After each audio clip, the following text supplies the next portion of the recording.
নমস্কার, অনিমেষ শাস্ত্রী বলছিলাম। দেখুন, প্রায় 42 বছর হয়ে গেল আমার এই জ্যোতিষ পেশায়।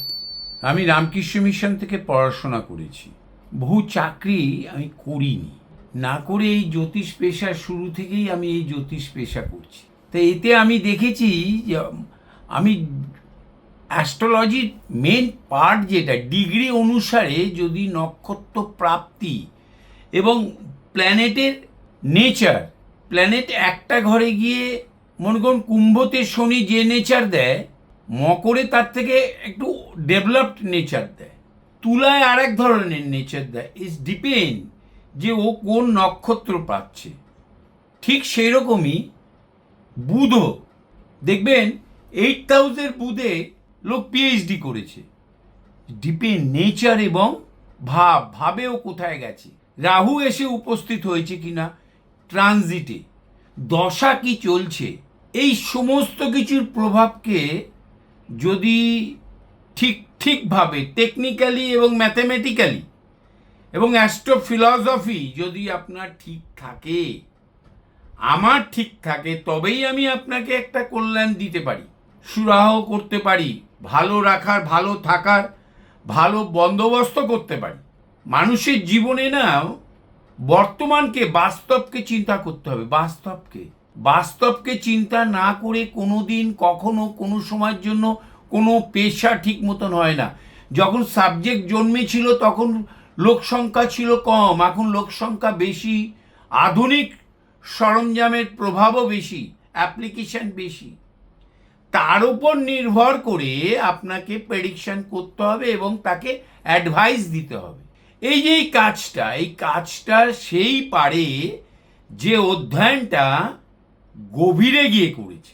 কোনো ব্যক্তি বা কোনো মহিলার বিয়ে হচ্ছে না, আদর বিয়ে হবে কি হবে না, হলে কতদিন পর হবে, হলে এখন হবে কি না, এই সমস্ত কিছু ডিপেন্ড করে প্ল্যানেটের অবস্থানগত প্রভাব এবং ট্রানজিটের উপর। গ্রহরা সঞ্চার করে, এই সঞ্চারের উপর, ভাবের উপর ডিপেন্ড করে, দশার উপর ডিপেন্ড করে। কি করলে বিয়ে তাড়াতাড়ি হবে, কোন প্ল্যানেটকে পাওয়ার দেওয়া যায়, এটা একটা বড় কথা। কোন প্ল্যানেটকে পাওয়ার দেওয়া যায়, পাওয়ার দিতে হবে। মনে করুন একটি ছাত্র, সে 10th স্ট্যান্ডার্ডে পেয়েছিল 95, হায়ার সেকেন্ডারিতে পেয়েছে 82। তাকে কিভাবে আমি ডেভেলপ করাবো ইজ ডিপেন্ড যে প্ল্যানেটের এবং নক্ষত্রগত প্রভাব, এটাকে অ্যানালাইসিস করা ঠিকভাবে।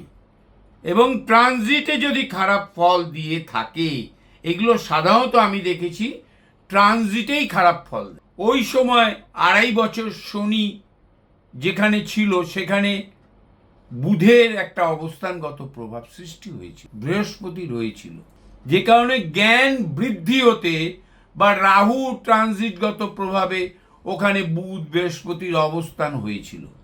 নাক্ষত্রিক প্রভাবটা, নক্ষত্র প্রাপ্তি হয়েছিল যেটা, সেটা শুভ প্রাপ্তি হয়নি। 2.5 বছর ছাত্রটির ট্যালেন্ট থাকার সত্ত্বেও অ্যাপ্লিকেশন অফ ট্যালেন্ট নম্বর উঠাতে দেয়নি, প্রাপ্তি হয়নি। সেটাকে আমি কিভাবে ঠিক করব? আমার অভিজ্ঞতা, আমার শাস্ত্রগত অধ্যয়নের যে প্রভাব, সেটাকে আমি যদি ঠিকভাবে প্রয়োগ না করতে পারি, সে তো উঠবে না। সে ইঞ্জিনিয়ারিং পড়বে না, ডাক্তারিতে যাবে না, আরও অনেক ফ্যাকাল্টি আছে, MBA করবে না, মাইক্রোবায়োলজি করবে না, ফার্মা করবে না, ডেন্টিস্টে আমি বলি দাঁত নিয়ে পড়বে না, ইঞ্জিনিয়ারিংয়ের প্রিন্টিং টেকনোলজিতে যাবে না, ইঞ্জিনিয়ারিংয়ের মেকানিক্যাল করবে না, ইলেকট্রনিক্স অ্যান্ড কমিউনিকেশন করবে না, IT করবে, ইনফরমেশন টেকনোলজি। ইটস ডিপেন্ড নাক্ষত্রিক এবং গ্রহের নক্ষত্র প্রাপ্তি এবং ট্রানজিট এবং ভাবের ওপর দশা কি বলছে এটা দেখতে হবে। তবেই আমি একটা স্টুডেন্টকে এবং একটা মহিলার বৈবাহিক কর্মপ্রাপ্তি, এগুলোর উপর আমি কথা বলতে পারবো। কর্মপ্রাপ্তিও ঠিক এই রকমই। জন্মগত ন্যাটাল চার্টে যদি শনি খুব একটা ভালো অবস্থায় না থাকে, কর্মপ্রাপ্তিতে বিশাল একটা ফল দেয় না, কিন্তু ফল প্রাপ্তির জন্য তো আমাদের কিছু করতে হবে। এগুলো অ্যানালাইসিস করার প্রয়োজনীয়তা আছে। নমস্কার।